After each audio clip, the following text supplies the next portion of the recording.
Kita belajar terus dengan banyak negara, terutama belajar kepada negara yang berniat mendominasi dunia seperti Rusia, Amerika, Tiongkok, Turki, Inggris, Perancis, dan Israel. Kita semua tahu sejak awal peradaban manusia modern, bergiliran dunia dikuasai oleh sebuah bangsa atau negara, diawali oleh kerajaan Romawi, kemudian Mongol, kemudian Inggris Raya di abad pertengahan hingga Perang Dunia Kedua. Dan sejak Perang Dunia Kedua hingga saat ini, Amerika masih menjadi pengendalinya. Setidaknya dengan soft power yaitu dolar yang dipakai lebih dari 70% transaksi antar negara di dunia saat ini. Amerika untuk mendominasi dunia dalam New World Order sudah mendapat tantangan banyak sejak awalnya, yaitu sejak Perang Dunia Kedua. Ditantang Uni Soviet dengan perang dinginnya yang pada akhirnya dimenangkan Amerika dengan runtuhnya Uni Soviet di tahun 1991. Kemudian sejak tahun 2008, Amerika mulai ditantang oleh Tiongkok di dalam pendominasian dunia, setidaknya secara ekonomi, di mana banyak negara yang mulai dikendalikan oleh Tiongkok pada saat itu. Di mana negara-negara di bawah pengaruh Tiongkok tersebut mulai berani mengatakan, kami tidak perlu Amerika lagi. Yang puncaknya di tahun 2017, perang dagang dua negara dimulai. Kemudian sejak saat itu, persaingan keduanya mulai di mana-mana dan kemana-mana. Eskalasi persaingan awalnya dagang kemudian ke langkah militer di tahun 2022 ini menarik untuk diperhatikan, dan sebagai negara, Indonesia harus selalu mewaspadai efeknya dan punya langkah antisipatif. Apa bukti ketegangan Amerika Tiongkok ke arah militer?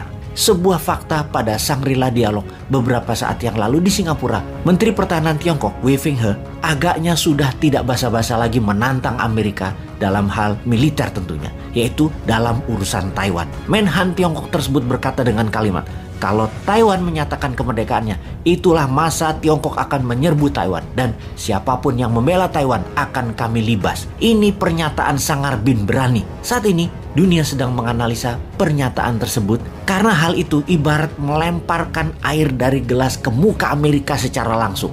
Beranikah Amerika bertindak membela Taiwan? Ada dua hal yang akan kita diskusikan dalam video narasi kali ini, yaitu kemunafikan Amerika dan strategi Tiongkok mendominasi dunia. Kita ke Amerika terlebih dahulu. Ketika Joe Biden terpilih menjadi presiden Amerika, platform kampanyenya adalah Reviving America atau menghidupkan kembali Amerika, yaitu semangat keamerikaannya dibangun. Dimana kita tahu Amerika punya propaganda sebagai negara yang disebut land of opportunity, land of the brave, land of freedom. Dan hal itulah platform kampanye Biden yang mau dihidupkan kembali semangat keamerikaannya tersebut. Terlihat mulia ya janji kampanyenya. Biden mengatakan Amerika kembali seperti yang dulu. Setahun kemudian kita tahu maksudnya Biden. Amerika kembali menembaki anak-anak di sekolahan. Amerika kembali memasuki masa teror bersenjata.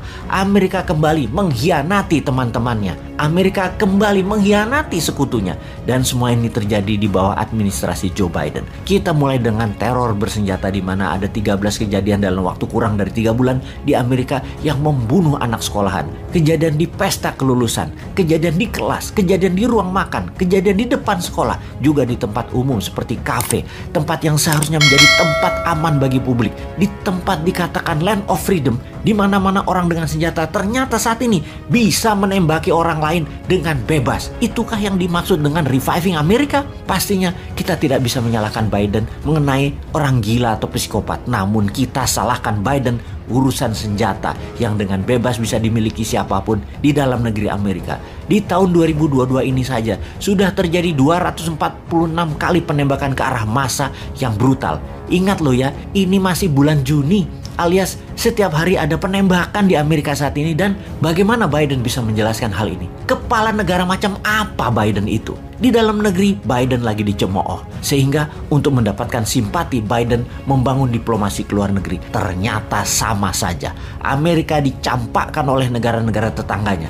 Amerika saat ini sedang mengadakan summit atau pertemuan tingkat tinggi, The Summit of Americas, yaitu kelompok negara-negara benua Amerika, OAS, The Organization of American States. OAS terdiri dari 34 negara benua Amerika, mulai dari Kanada hingga selatan Argentina. Ternyata pertemuan tersebut dianggap sebelah mata oleh banyak negara benua Amerika lainnya karena Amerika dianggap egois dan tidak korporatif. Meksiko, tetangga yang nempel pagar Amerika, tidak hadir tidak mengirimkan kepala negaranya, hanya mengirimkan menlunya saja. Summit ini pertama kalinya bagi Amerika menjadi tuan rumah sejak summit tahun 1994. Ketidakhadiran Meksiko adalah pukulan telak bagi Amerika karena setelah Amerika, Meksiko adalah negara terbesar kedua ekonominya di benua Amerika tersebut. Selain pemimpin Meksiko tidak hadir, pemimpin negara lain pun banyak yang tidak hadir seperti Honduras, Guatemala, dan El Salvador tidak hadir juga. Jadi apa penjelasannya atas boikot? Pemimpin negara-negara tersebut tidak hadir. Di antara ketidakhadiran karena boikot, ada 3 negara benua Amerika yang tidak diundang di Summit of Americas, yaitu Venezuela, Kuba, dan Nicaragua,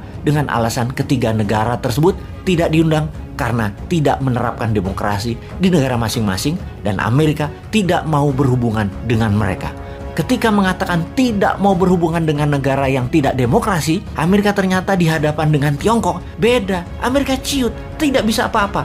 Tiongkok bukan negara demokrasi, tapi merupakan mitra dagang terbesar Amerika. Jadi kalau melihat Amerika sok-sokan menekan negara Amerika lainnya yang tidak demokrasi, ya Tiongkok ambil peluang.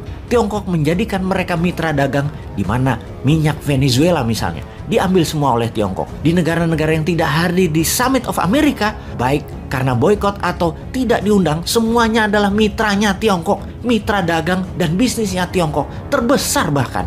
Dengan semua peristiwa tersebut, Biden harus memperbaiki Amerika dalam dan luar negerinya. Namun di luar negeri, tanpa Meksiko yang sudah diambil Tiongkok, kemungkinan kecil Amerika bisa berjaya kembali. Sahabat, inilah masa kita memahami dan mengambil peluang berdaulat, sebuah informasi dan peluang bagi mereka yang paham bernegara.